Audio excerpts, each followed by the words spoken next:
Simple, compound and complex sentences, the building blocks of writing.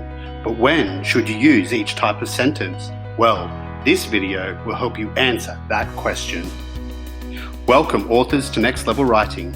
In this video, we'll investigate when it is the best time to use a simple, compound or complex sentence. At the end of the video, I will share a favourite resource of mine that highlights the power of using each sentence at the right time. Before we begin, please hit that like button and subscribe to the channel. If you would like to see more videos, check out the Next Level Writing website. The link is in this video's description. Now, it's simple, compound and complex sentence time. When analysing sentences, you can view them from different perspectives.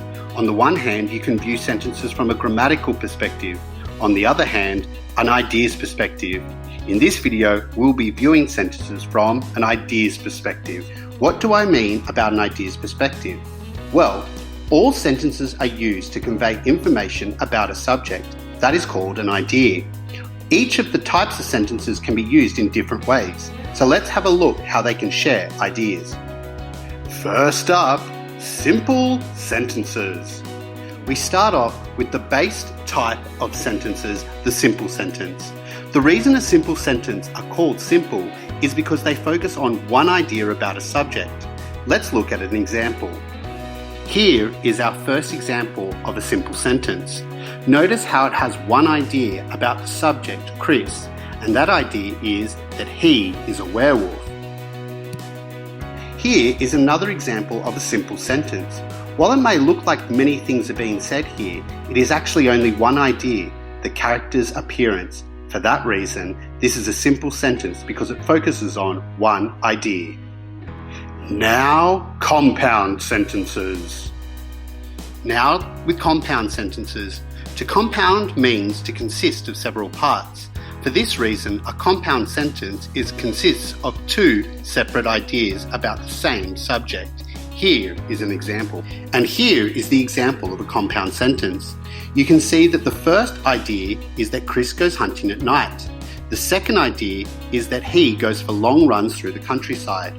These two ideas are connected by the word and. Complex sentences. Complex sentences are called complex because there are a lot more options available to you when you use them. You can add qualifiers to ideas, or you can even change the focus. Sometimes you can even add opposing ideas to the original point you are making. Let's have a look at some examples. Here is our first example of a complex sentence. For this sentence, the main idea is that Chris would transform back into a human, but a qualifier has been added when the sun came up to indicate when that transformation would take place. In this second example of a complex sentence, we can see that the main idea is that Chris would hear terrifying stories of people being attacked. But the qualifier has been added to let us know that this is not Chris's intent. Now that we have seen examples of each type of sentences, it is time to focus on when each type of sentence can be used. First up, simple sentences. Simple sentences are about one idea. For this reason, they are excellent for introducing readers to a subject that they will focus on. Simple sentences are also easier to vary in length, with long ones and short ones. And here is where I would use a simple sentence.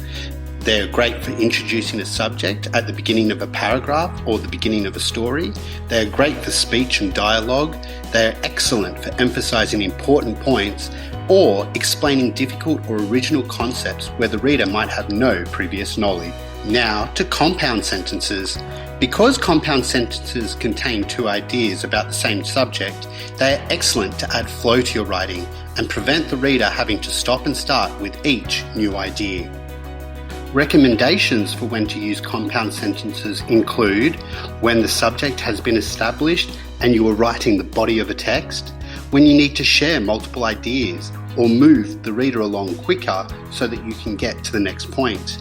The last one is to when you need to show the connection between two ideas. Complex sentences can be useful in a variety of different situations. Not only do they allow the writer to add detail, but they also help to spice up the details and make them more interesting for the reader. Times when using a complex sentence would be very useful include adding context to your ideas so that the reader knows a little bit more about them, to move from one idea to the next, also to show the relationship between the ideas, or adding special details to make them more interesting. Now, as promised, the resource that will emphasize these points. This resource is particularly useful because it shows the importance of including a variety of simple, compound, and complex sentences in your writing. Let's go. The first part of this resource shows what happens when you use only one type of sentence.